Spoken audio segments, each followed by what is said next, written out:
Now, one of the common themes I hear from my clients all the time is that they feel underutilized. And they may feel like they've hit a plateau or they should be moving up more quickly, but it's just not happening the way they thought it would. And as I always say to them, this is an easy fix if you're willing to make a few changes to how you present yourself to the world. And it's not just about what you do, but who you are and how you show up that matters. Welcome to Journeys Through Change, a podcast that inspires women to let go of the fear and say yes to possibility.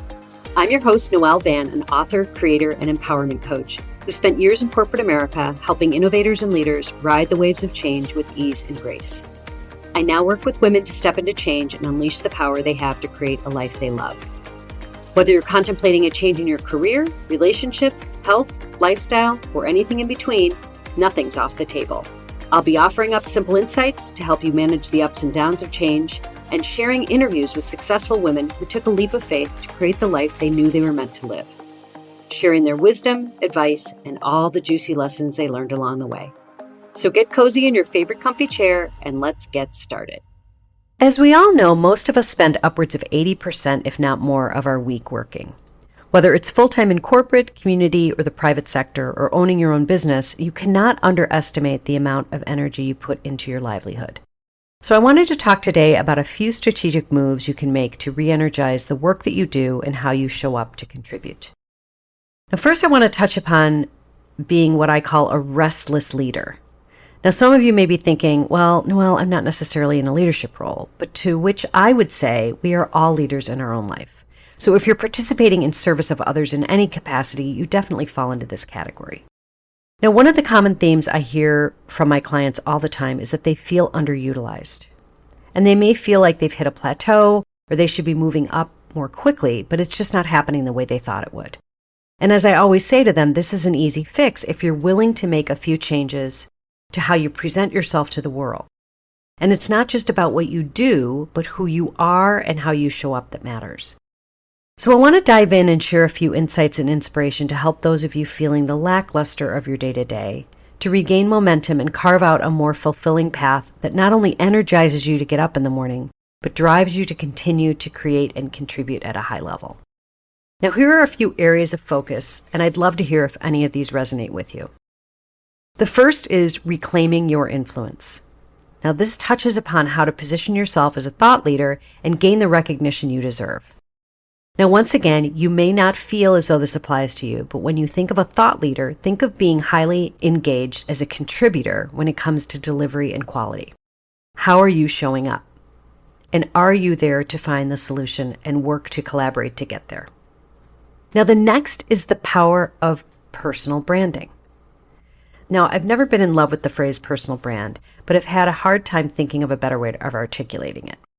Personal branding is defined as the strategic and intentional process of defining and communicating your unique value, skills, and experiences, aiming to create a positive and memorable image.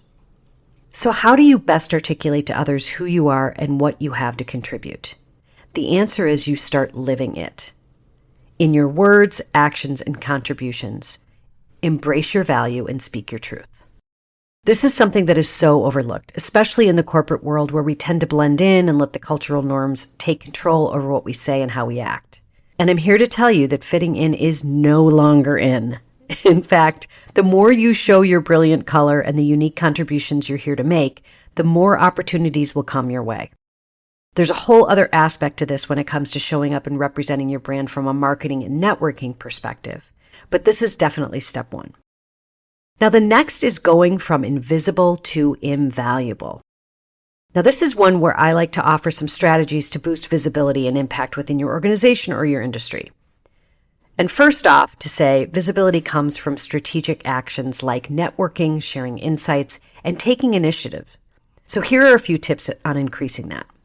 Number one, volunteer for high-profile projects, whether that's within your organization or out in the community. The next would be speaking up in meetings and contributing valuable insights. We don't do that often enough, especially as women, and your voice needs to be heard. Whether or not you're in an environment that supports that is a whole nother ballgame. But knowing that and coming in with the conviction that you have something to say is half the battle. The next is finding a mentor or sponsor to advocate for you. And that can be done within your organization as well, or outside in your community. It's all pretty much the same. Finding support where you are. And then last would be writing thought pieces on trends or showcasing your expertise in other ways. So it's really a proactive play here. But it's about getting out and actually telling people who you are. Now, the next is expanding your network with purpose. And I highlight this because leveraging connections to create new career possibilities is never to be underestimated. You could have a connection with someone now that you may not see for another year or two down the road that may contribute in some way to your career or your moving into the next level. So effective marketing is about building those genuine relationships, not just collecting contacts. Some ways to do this are using LinkedIn strategically to connect with industry leaders, and LinkedIn has made so many changes and has become so much more of a vehicle for that over the past couple of years. The next would be attending events and making these meaningful connections that you can make at conferences or events that you go to within your industry or that are related to a hobby. Asking for informational interviews to learn from others, and then just offering value in any way you can. So seek opportunities with people that you speak with, but it's conscious connection, right? It's not about being pushy or trying to get people's cards. Offering value first before seeking opportunities is key. Now let's dig into the psychology of confidence a bit, because overcoming self-doubt and imposter syndrome is going to help you step into your full potential. When you start to have those thoughts that we've all had, that maybe it's a fluke that you're in a particular room with a bunch of high achievers or that you don't deserve to be where you are, you know it's time to reframe your inner narrative. Start owning your achievements by recalling all of your past wins. Our brain latches onto evidence, and providing that for yourself will help you overcome those feelings of inadequacy, reminding you that you are exactly where you need to be and are deserving of it all. Now, the other twist to this is the realization that you are capable and deserving of so much more. So if you're feeling underwhelmed by where you are in your career, it may be time to re-examine what changes need to be made to find greater fulfillment. Now, the next here is creating meaningful work on your own terms.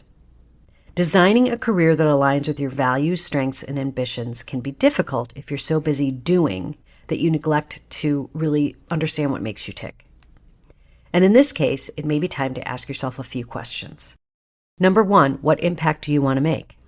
Number 2, what problems excite you to solve? Number 3, who do you want to serve? And then number 4, what kind of work environment energizes you? And a tip I would give is journal down your thoughts and create a vision board for more clarity to kind of get your arms around it in even more distinct clarity. The next is leading without permission. And this one goes for those of you who feel you are not in a leadership position per se. But how do you drive change and make an impact even when you don't have formal authority? Now, this is done by cultivating influence through relationships. Always know people support those they trust. So building trust is critical, and identifying key stakeholders who will help your cause can be an invaluable asset. The key to mastering the art of persuasion is by relating to others through compelling stories and inviting them in to support you. This is just a powerful way of bringing people over to your side. And the more you can do this, the more successful you're going to become in anything you do.